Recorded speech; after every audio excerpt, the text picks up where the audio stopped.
Right guys, welcome back to another episode of Mach TV. Today we've got this black Mach one in with us for some suspension and visual upgrades, so let's get started.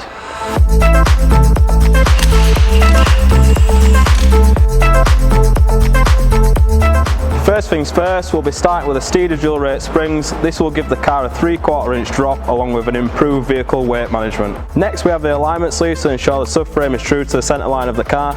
Adding these will improve stability while cornering. Moving on to the front of the vehicle, we've installed the Steeda dual rate springs and some eye-back camber bolts to give us full adjustability when we move on to the four-wheel alignment. Next we have the LED side lights. This is a nice OEM Plus upgrade to replace the factory orange reflectors.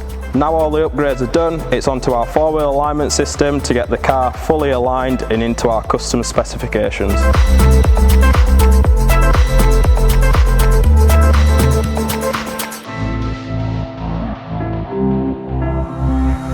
Right guys, that's it for this episode. The car is now complete and ready to go back to the customer. If you've liked this video, make sure you liked and subscribed, and we'll see you in the next video.